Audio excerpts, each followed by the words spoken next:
Hello and welcome to Gyanjyoti education. मित्रांनो, आज आपण बघणार आहोत की STI कसं व्हावे. ठीक आहे, आपल्याला सर्वांना माहिती आहे आपण आता अराजपत्रित जे कंबाईनचे एक्झाम आहेत त्याबद्दल आपल्याला जे महत्त्वाचं त्यातलं एक पद आहे ते म्हणजे कुठलं आहे, STI. ठीक आहे, पहिल्यांदा आपण हे बघू की STI होण्यासाठी त्याची पात्रता काय लागते, STI होण्यासाठी सिलेबस काय काय आहे, STI कोणी कोणी होऊ शकतं. ठीक आहे, नंतर STI साठी वेतन वगैरे किती असतं आणि STI चे कार्य वगैरे काय असतात, आपण ह्या डिटेल व्हिडिओ या STI कसं व्हावे या व्हिडिओमध्ये आपण बघणार आहोत. तर त्यासाठी पहिल्यांदा आपल्याला माहिती हवं की एक्झाम कोण घेतं. एक्झाम हे काय, महाराष्ट्र लोकसेवा आयोग म्हणजे आपली MPSC ही काय करते रे, तर STI साठी एक्झाम घेत असते. आणि फक्त STI साठीच नाही तर ही कसे, तर कंबाईंड अराजपत्रित जी एक्झाम आहे गट ब ची, तर त्याच्या त्या एक्झाम मार्फत आपल्याला काय होतं, तर ही एक्झाम घेतली जाते. आणि त्यात फक्त STI ची परीक्षा नसते, तर त्यात आणखी 3 पण परीक्षा असतात. म्हणजे त्याच्यामध्ये काय असतं, तर बघा 4 ह्याच्यामध्ये आपण जे बघतो किती असतात रे, तर 4 टाईपचे कशा येतात पद असतात त्याच्यामध्ये. तर पहिलं पद आहे तर ते STI आहे, दुसरं पद आहे ते PSI आहे, तिसरं पद आहे ते ASO आहे आणि चौथं पद आहे ते SR आहे. हे 4 पद, ह्या 4 पदांसाठी आपल्याला काय केलं जाते, तर MPSC एक्झाम घेत असते आणि त्यातीलच एक पद आहे तर STI. आज त्याच्याबद्दल आपण काय करणार डिटेलमध्ये इथं बघणार आहोत. तर पहिल्यांदा आपण बघू की STI म्हणजे नेमकं काय, STI चा लॉंग फॉर्म काय. ठीक आहे, STI म्हणजेच काय रे, बघा STI म्हणजे स्टेट टॅक्स इन्स्पेक्टर. तर STI म्हणजेच काय असतं, ते स्टेट टॅक्स इन्स्पेक्टर, त्यालाच आपण काय म्हणतो, राज्य कर निरीक्षक. त्याच्या अगोदर ह्याचं नाव सेल्स टॅक्स इन्स्पेक्टर असं होतं. जेव्हा काय होतं रे, GST नव्हता त्यावेळेस आपल्याकडे सेल्स टॅक्स होता, त्यावेळेस विक्री कर होता, त्यामुळे त्याचं नाव सेल्स टॅक्स होतं. परंतु आता GST जेव्हापासून लागू झालेलं आहे तेव्हापासून आपण त्याचं नाव काय केलेलं आहे, तर त्याचं नाव झालेलं आहे की राज्य टॅक्स इन्स्पेक्टर म्हणजे राज्य कर निरीक्षक, म्हणजे स्टेट टॅक्स इन्स्पेक्टर असं नाव झालेलं आहे. आणि GST मधील हे एक महत्त्वाचं पद आहे की जेणेकरून आपल्याला काय होतं की GST विभागात ह्या पदामार्फत आपल्याला कार्य करता येते, काम करता येतं. आता आपण बघूयात की GST STI म्हणजे नेमकं काय असतं, तर स्टेट टॅक्स इन्स्पेक्टर आहे. आणि त्यासाठी कुठली परीक्षा असते, तर संयुक्त, बघा अराजपत्रित संयुक्त पूर्व परीक्षा गट ब. ठीक आहे, तर त्यासाठी कुठली एक्झाम असते, अराजपत्रित संयुक्त पूर्व परीक्षा गट ब. ह्याच्यामध्ये आपण आत्ता सांगितल्याप्रमाणे 4 पदांसाठी परीक्षा असते. पहिली असते STI, दुसरं असतं PSI हे पद असतं, तिसरं पद आहे तर ASO असतं आणि चौथं पद आहे ते सब रजिस्ट्रार. ठीक आहे, हे असे 4 पदांसाठी ही अराजपत्रित संयुक्त पूर्व परीक्षा घेतली जाते. आणि फक्त ही प्री नसते, तर त्याच्यामध्ये काय असते, मुख्य परीक्षा पण असते. ठीक आहे, आणि ह्यातलं फक्त PSI या पदासाठी काय असतं रे, तर फिजिकल असतं. ठीक आहे, म्हणजे मैदानी चाचणी आणि त्याच्यानंतर इंटरव्ह्यू असतो. ठीक आहे, त्याचा सेपरेट व्हिडिओ आपल्या चॅनलवर आहेच, तो पण तुम्ही बघू शकता. तर आपण आज डिटेलमध्ये काय बघणार आहोत, तर STI या पदाबद्दल माहिती बघणार आहोत. आता सुरुवात पहिल्यांदा करताना आपल्याला काय करायचंय, तर पहिल्यांदा STI ह्याच्यासाठी पात्रता काय लागेल ते आपल्याला बघायचे. तर पात्रतामध्ये सगळ्यात महत्त्वाचं आहे की कोणतीही पदवी आपल्या ह्याच्यासाठी काय असेल रे, तर म्हणजे कुठली पदवी असेल आपल्याकडे, म्हणजे ती आर्ट्स बॅकग्राऊंडची असेल, सायन्सची असेल किंवा कॉमर्सची असेल, कुठलीही पदवी आपल्याला काय होतं, तर कुठलीही पदवी, फक्त इथं काय पाहिजे, अट काय, तर पदवी पाहिजे. किंवा तुम्ही जर प्री परीक्षा द्यायचं असेल तुम्हाला, तर त्यासाठी तुम्ही काय पदवीच्या शेवटच्या वर्षी जरी असाल तरी तुम्ही एक्झाम देऊ शकता. परंतु मेनचा फॉर्म भरण्याच्या अगोदर तुम्हाला काय हवंय, ते पदवी तुमचं पास झालेलं पाहिजे, तुमचा रिझल्ट आलेला पाहिजे. ठीक आहे, कारण त्याच्यामध्ये ते आपल्याला काय डेट टाकावं लागतं, कशाची, तर मेन्सच्या वेळेस आपल्याला पदवीची आपली तारीख टाकावी लागते, ज्या दिवशी आपला रिझल्ट लागला ती तारीख.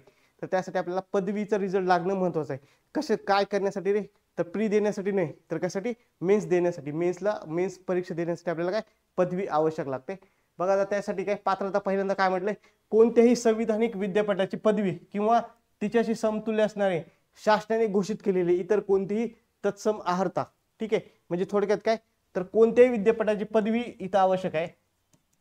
दुसरी गोष्ट काय, तर पदवी परीक्षेत बसलेले उमेदवार पण संयुक्त पूर्व परीक्षा देऊ शकतात. ठीक आहे, परंतु कशा बाबतीत रे, तर तात्पुरते पात्र आहेत म्हणले.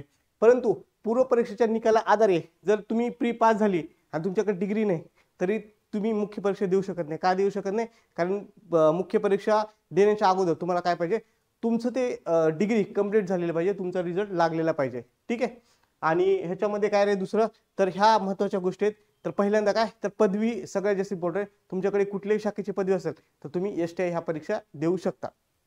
पुढे बघा त्यासाठी आणखी काय तर ह्याच्यासाठी वयोमर्यादा आणि वेतन श्रेणी किती आहे आपल्याला बघायचे. पहिल्यांदा बघा वेतन श्रेणी म्हणजेच काय बघा सर्व संवर्गासाठी म्हणजे अगोदर कसं होतं सर्व संवर्ग म्हणजे चारही जे संवर्ग आहेत म्हणजे PSI STI ASO आणि SR या सगळ्यांसाठी S14 होती.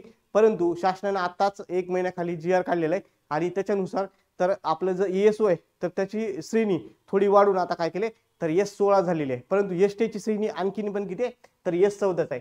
म्हणजे ह्यांचं बेसिक किती रे 38,600 बेसिक किती 38,600 ते 1,22,800 एवढं ह्यांचं काय बेसिक आहे. ठीक आहे. तर ह्याच्यामध्ये काय होतं अधिक महागाई भत्ता ठीक आहे ऍड होतं त्याच्यामध्ये आणि घर भाडं त्यासाठी जे हे असतं ठीक आहे HRA वगैरे ते सगळं आपल्याला भेटत असतं आणि असं करून आपल्याला पेमेंट त्याचं येत असतं आणि प्रत्येक शहरामध्ये त्याचे कसं असतं पेमेंट थोडंसं म्हणजे 2-3 हजारचा फरक पडू शकतो ह्या पेमेंटमध्ये. म्हणजे मुंबईला असेल तर तुम्हाला STI साठी जास्त पेमेंट असू शकतं कारण तिकडे महागाई भत्ता आणि HRA वगैरे कसा असतो जास्त असतो त्यामुळे मुंबईमध्ये थोडंसं फरक पडू शकतो दुसऱ्या सिटीपेक्षा. तर हा झाला काय झाला पेमेंटच्या बाबतीत. तर ह्याच्याला पेमेंट किती आहे तर आपल्या श्रेणीमध्ये बघितलं तर किती आहे S14 म्हणजेच किती रे 38,600 ते 1,22,800 ठीक आहे. तर ही सगळी काय पद त्याची काय झाली वेतन श्रेणी झाली. तर दुसरी पात्रता काय भारतीय नागरिकत्व म्हणजे एक्झाम देण्यासाठी महत्वाचं काय रे तर त्याला इंडियन नागरिकत्व इंडियन सिटीजन पाहिजे. म्हणजे कोणी फॉरेनचा आलाय तर तो इथं परीक्षा देऊ शकतो का देऊ शकत नाही. आपल्याला माहिती आहे त्यासाठी काय पाहिजे तर भारतीय नागरिकत्व हवे.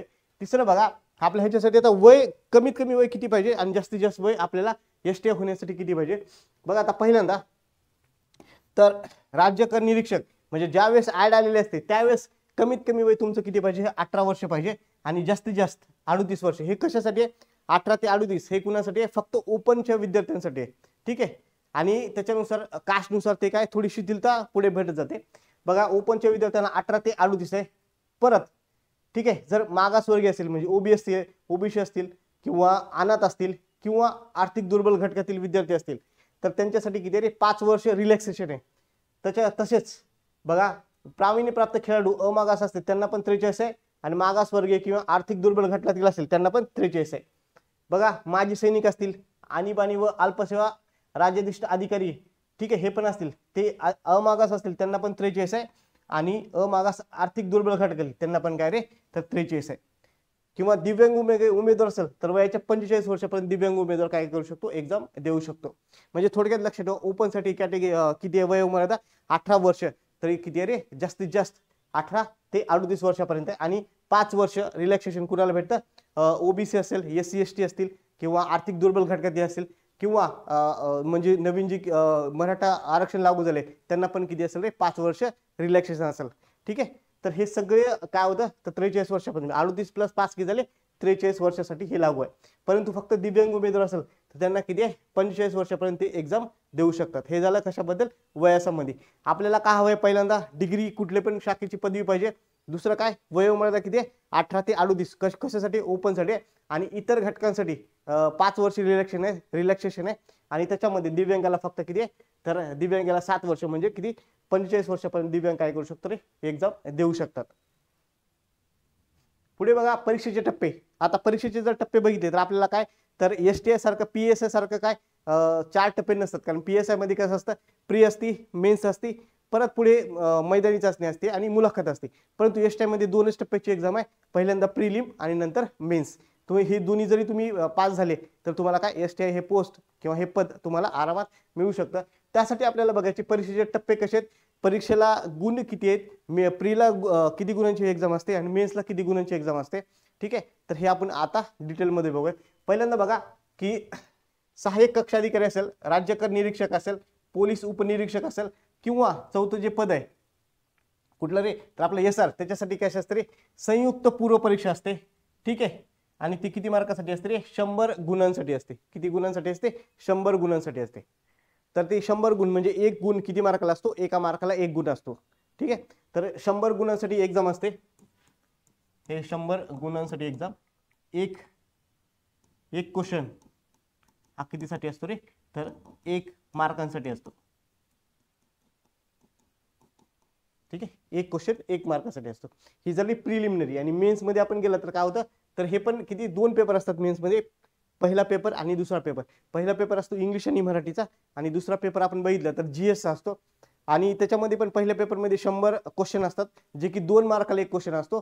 ठीक आहे, अशा प्रकारे पहिल्या पेपरचे 200 गुण, दुसऱ्या पेपरचे 200 गुण, असे मिळून मेन्सची परीक्षा किती असते तर 400 गुणांची मेन्सची एक्झाम असते. ठीक आहे, आणि आपल्याला कसं असतं की ह्याच्यामध्ये मागच्या वर्षीच्या कटऑफनुसार आपण ठरवू शकतो की प्रिलिम पास होण्यासाठी किती मार्क्स लागतात आणि मेन्स पास होण्यासाठी आपल्याला किती मार्क्स लागतात, ते पण आपण पुढे पुढे बघूयात. तर मित्रांनो, आपण बघा 16 जून 2025 पासून आपण नवीन बॅच इथं लॉन्च करतोय, जी की कंबाईनचे इंटिग्रेटेड टार्गेट बॅच आहे 2025 साठी, जी आपली नोव्हेंबरला एक्झाम होणार आहे कंबाईनची, त्या रिलेटेड ही बॅच आहे. तर आपण नक्कीच ह्या बॅचचा विचार करू शकता. तरी एकदा वाचून घ्या सर्वांनी.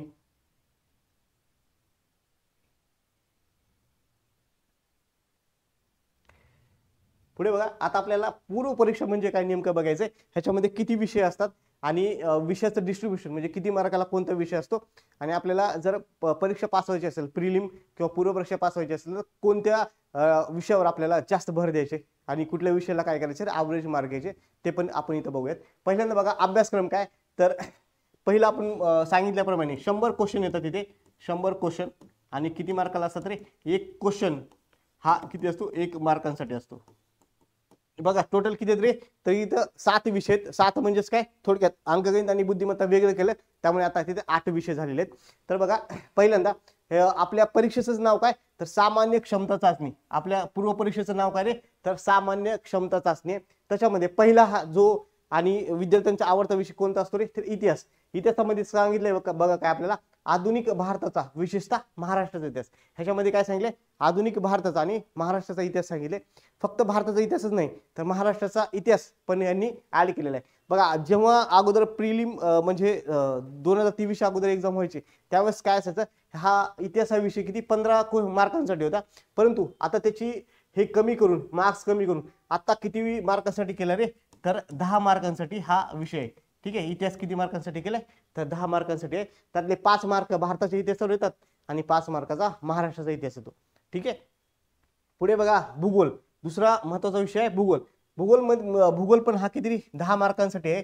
हा पण अगोदर 15 मार्कांसाठी होता, परंतु नवीन सिलेबसच्या नुसार हा काय केलेला आहे, ह्याचं स्ट्रेंथ कमी करून किती केले, तर 10 क्वेश्चन. अगोदर किती होते, तर 15 क्वेश्चनसाठी हा विचारला जायचा, आता 10 मार्कांसाठी. बघा ह्याच्यामध्ये सिलेबस काय, तर महाराष्ट्राच्या भूगोलाच्या विशेष अभ्यासासह पृथ्वी असेल, जगातील विभाग असतील, हवामान, अक्षांश रेखांश असेल, महाराष्ट्रातील जमिनीचे प्रकार असतील, पर्जन्यमान असेल, प्रमुख पिके असतील, शहरे, नद्या, उद्योगधंदे असतील, झोपडपट्ट्या, त्यांच्या समस्या असतील, हे सगळं आपल्याला कशात विचारतात, तर प्रिलिमच्या सिलेबसमध्ये विचारतात.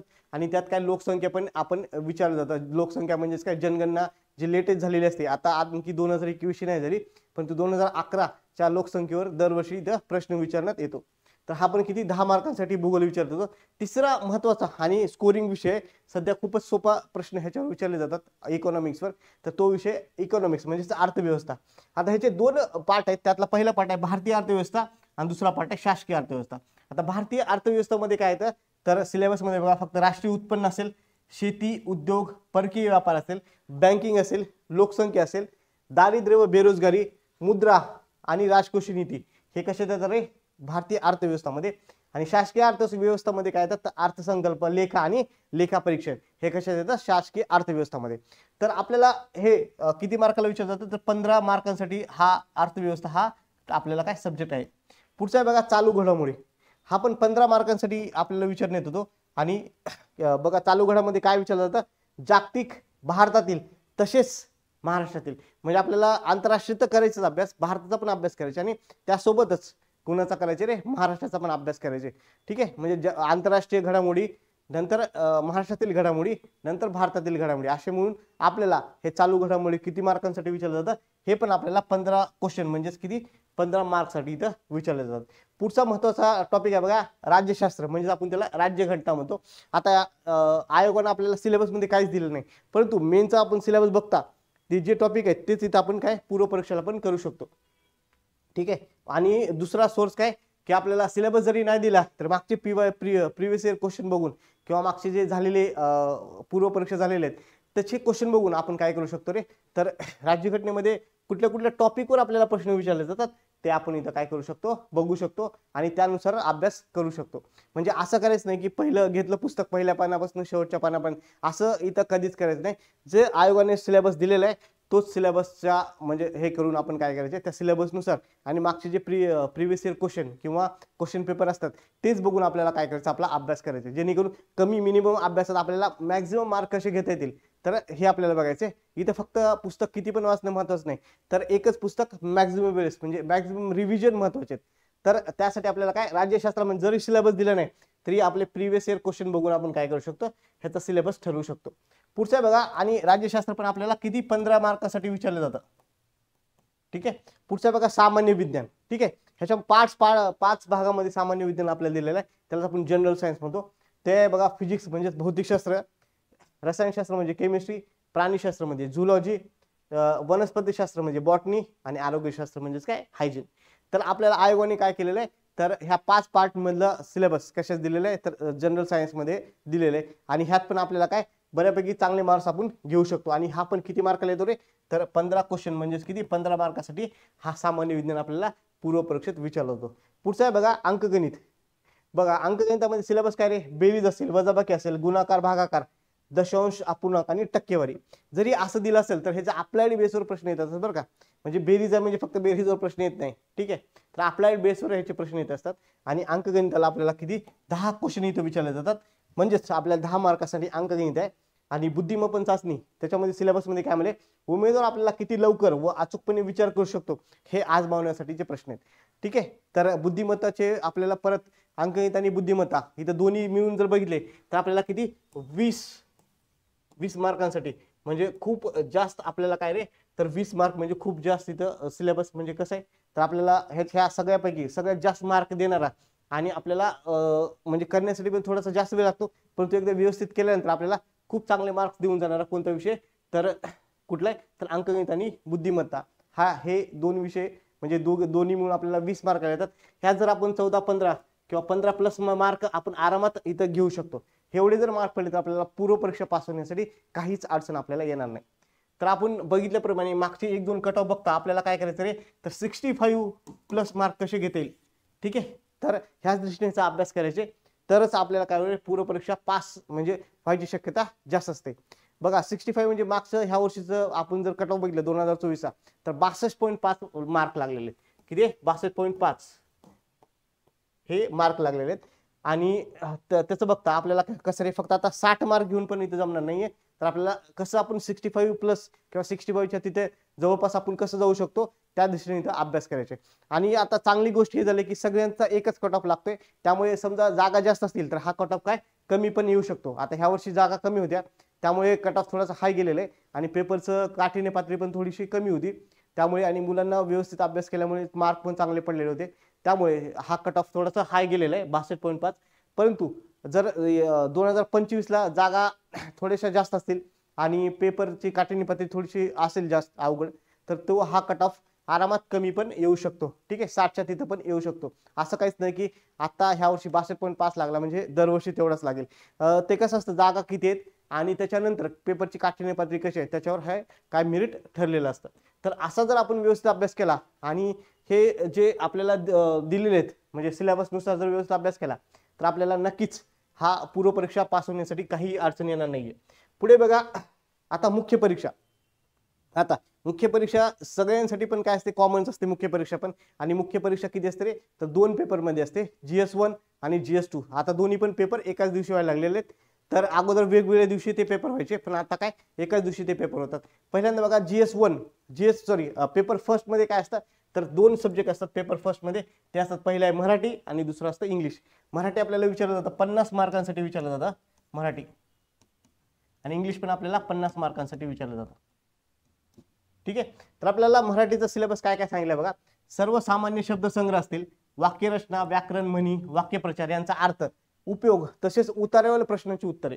ठीक आहे. तर सिलेबस मध्ये आपल्याला काय सांगितलंय, सर्वसामान्य शब्दसंग्रह, वाक्यरचना आहे, व्याकरण आहे, म्हणी, वाक्यप्रचार आहे, तसेच त्यांचा अर्थ, वाक्यप्रचाराचा अर्थ आणि त्यांचा वाक्यातील उपयोग असेल, तसेच उतार्यावर प्रश्नांची उत्तरे. हा उतारा 5 मार्कांसाठी आपल्याला येतो परीक्षेला आणि 5 पैकी आपल्याला बऱ्यापैकी काय 5 पैकी 5 पण व्यवस्थित जर आपण वाचला तर 5 पैकी 5 मिळून जातात.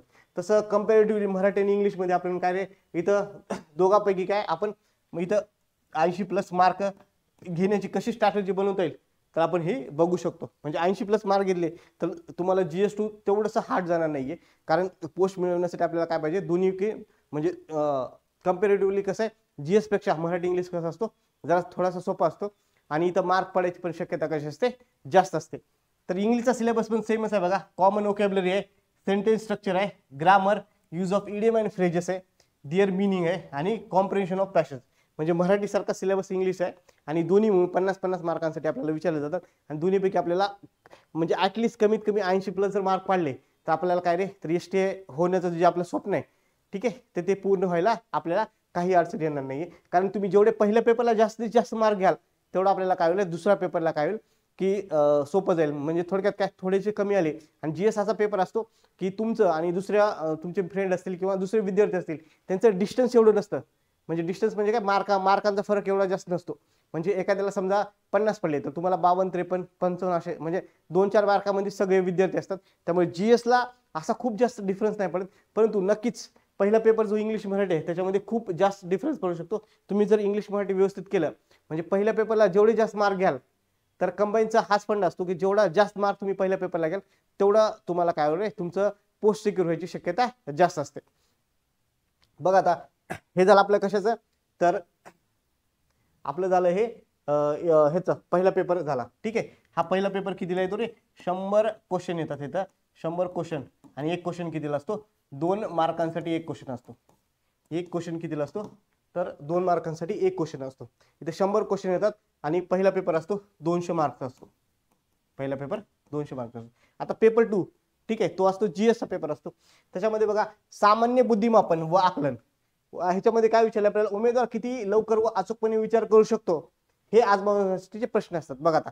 आणि अंकगणित आहे. अंकगणित मध्ये पण काय विचारलं आपल्याला अंकगणित व सांख्यिकी. आता हा सामान्य बुद्धिमापन आणि अंकगणित हे दोन्ही मिळून मागच्या वर्षी जे एक पेपर कंबाईनचा झालेला आहे नवीन सिलेबसनुसार तर त्याच्यामध्ये 22 क्वेश्चन आले होते. आपण असं म्हणू शकतो अंकगणित आणि बुद्धिमत्ता हे दोन्ही मिळून आपल्याला किती 22 क्वेश्चन इथं विचारले जातात. म्हणजे जवळपास 44 मार्कासाठी आपल्याला अंकगणित आणि बुद्धिमत्ता आहे. आपण जर प्रिलिमला अंकगणित आणि बुद्धिमत्ता खूप चांगले करून ठेवली तर मेन्सला पण आपल्याला काय अडचण जाणार नाही आणि थोडंसं रिवाइज केलं तरी पण हा घटक म्हणजे चांगला होण्यासारखा आहे आणि इथं मार्क पण पडण्याची शक्यता जास्त आहे.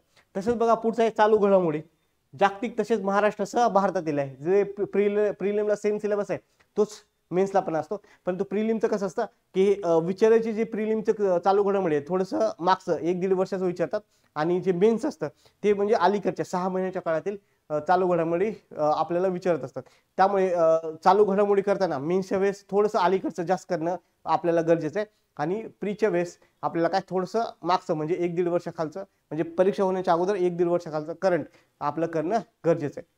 ठीक आहे. इथं पण करंट आपल्याला किती रे तर आपल्याला इथं 15 मार्कासाठी विचारलं जातं. पुढचा बघा माहितीचा अधिकार व अधिनियम 2005 आणि महाराष्ट्र लोकसेवा हक्क अधिनियम 2015. आता हे RTI आणि लोकसेवा हक्क हे जरी ऍक्ट कायदे असतील तर आपल्याला हे किती फक्त 3 मार्कासाठी मागच्या वर्षी विचारण्यात आलेले आहेत. फक्त किती रे 3 मार्कासाठी विचारण्यात आले. त्यामुळे हे जरी आपल्याला 3 मार्क वाटत असतील म्हणजे 3 क्वेश्चन वाटत असतील 3 क्वेश्चन जरी वाटत असेल तर ते 6 मार्कासाठी आपल्याला विचारण्यात आले आणि 3 क्वेश्चन म्हणजे आपल्या हातचे मार्क आहेत. हे जर तुम्ही ऍक्ट पाठ केले व्यवस्थित तर हे 3 पैकी 3 आपल्याला मार्क्स पडू शकतात. म्हणजे कधी पण कुठल्याही पेपरमध्ये तुम्हाला कायदे आले तर कायदा खूप व्यवस्थित करून ठेवायचे. त्याचे कलम त्याच्यामध्ये काही शिक्षा असतील ठीक आहे आणि त्याचे काही महत्त्वाचे कलम असतील ते सगळं आपल्याला पाठ करणं भाग आहे. तर त्याचे अपील असतील कायद्यामधील अपील असतील हे करणं आपल्याला भाग आहे. का कारण प्रश्न त्याच्यावरच विचारले जातात. जरी आपल्याला 3 क्वेश्चन वाटत असतील पण आपण शेवटच्या फायनल ह्याच्यामध्ये 1-1 मार्काने पण आपण बाहेर पडू शकतो. त्यामुळे आपल्याला काय इथं कुठल्याही छोट्या म्हणजे छोटा टॉपिक आहे 3च क्वेश्चन विचारले जातात असं म्हणून आपण मागं पडायचं नाहीये. तर त्यासाठी आपल्याला काय करायचंय माहितीचा अधिकार अधिनियम 2005 आणि महाराष्ट्र लोकसेवा हक्क अधिनियम 2015 हे पण व्यवस्थित करायचे. 3 जरी क्वेश्चन असेल तरी आपल्याला 3 पैकी 3 क्वेश्चन इथं बरोबर यायचे खूप जास्त शक्यता असते आणि हे सर्व मुलं व्यवस्थित करत असतात. त्यामुळे त्या मुलांना आपल्याला कॉम्पिटिशन म्हणजे द्यायचं असेल तर आपल्याला काय एकही सब्जेक्ट कसं आपल्याला ऑप्शनला ठेवायचं नाही. इथं सगळे व्यवस्थित करायचे. पुढचं बघा भारतीय संघ राज्य व्यवस्था भारतीय राज्यघटना स्थानिक स्वराज्य संस्था आणि कार्यकारी मंडळ न्यायमंडळ व विधिमंडळ. ठीक आहे. तर हे आपल्याला राज्यघटना थोडक्यात काय राज्यघटना आणि पंचतंत्र ह्याच्यावर आपल्याला किती 15 क्वेश्चन विचारले जातात. इथे मेन्सला किती विचारले जातात तरी 15 क्वेश्चन. 15 क्वेश्चन म्हणजे 30 मार्कांसाठी हा काय रे, हा एक आपल्याला सब्जेक्ट आहे.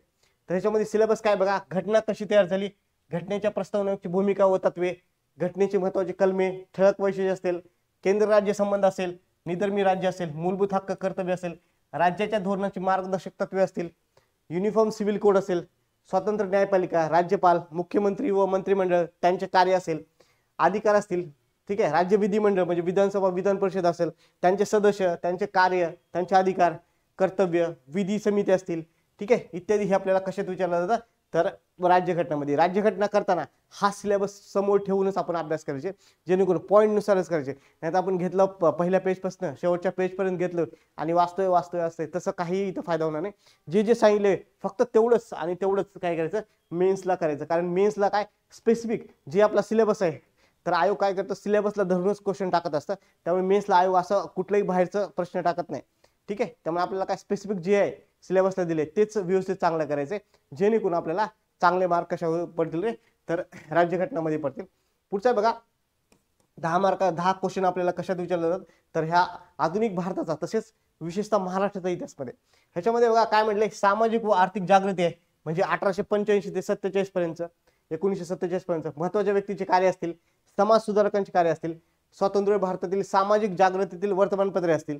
पुढे बघा शिक्षणाचा परिणाम, स्वातंत्र्यपूर्व काळातील इतर समकालीन चळवळी आणि राष्ट्रीय चळवळी हे आपल्याला सगळं कशात विचारलं जातं रे आधुनिक भारताचा विशेषतः महाराष्ट्राच्या इतिहासामध्ये विचारलं जातं. आणि आपल्याला प्रिलिमला जो आपण अभ्यास करतोय तोच मेन्सला फक्त काय करायचे रिव्हिजन करायचे.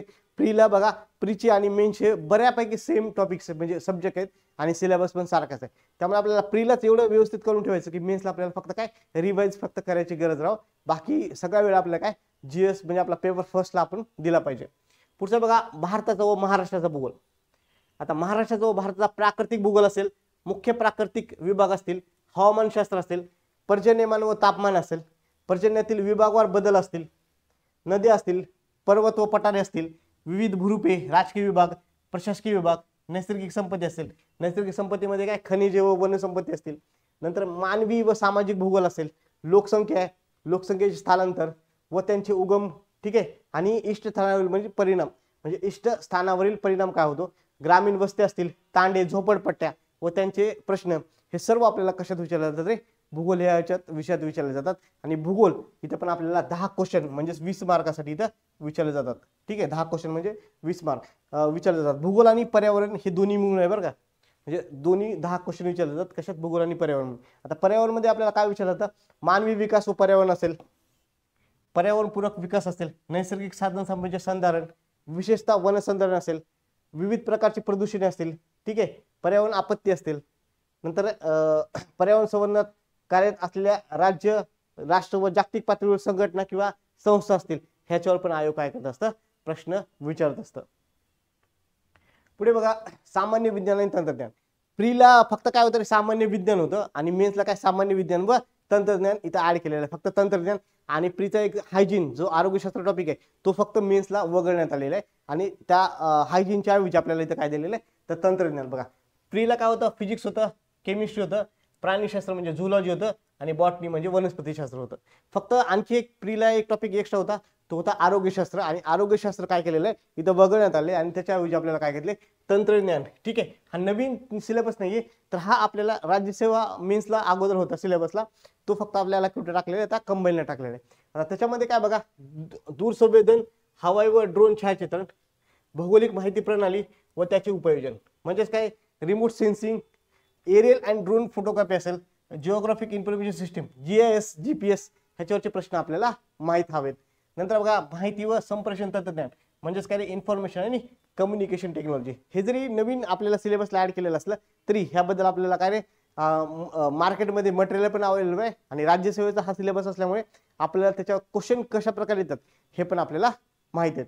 तर हा विज्ञान व तंत्रज्ञान हा टॉपिक आपल्याला किती रे तर हा सब्जेक्ट आपल्याला 20 क्वेश्चन मागच्या 2023 प्रश्न म्हणजे परीक्षेमध्ये आला होता. त्यामुळे हा पण एक महत्वाचा काय विषय आहे. पुढे बघा पुढचं काय तर अर्थव्यवस्था नियोजन विकास विषयक अर्थशास्त्र.